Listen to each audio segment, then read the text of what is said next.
خلوني نعيش حياتي ناخد انا راحتي ليه فات مات ولو من ذكرياتي ننسى شوية الهم কিরে ও তো getup setup নিয়ে কই যাইতাছ?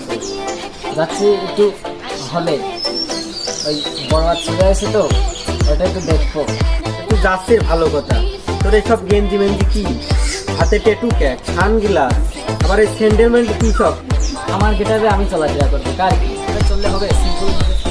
আমার গেটাবে আমি চলবো, কি ডাকি বললো, কি ডাকি দেখলো পিছনের থেকে, ও দেখার টাইম। তো মানুষ ভালো দেখলি পারে এক এক কথা বলবে, ও তো কোনো ব্যাপার না। আমার হাতে টেটু আমি একাই, আমার ঘড়ি আমি পড়েছি, আমার সানগ্লাস আমি করবো, আমার টাকা দিয়ে আমি চলাফেরা করবো, কার কি বা। সবই বুঝলাম, তো বাট আর পরীক্ষার রেজাল্টটা বের হোক তারপর দেখবো না।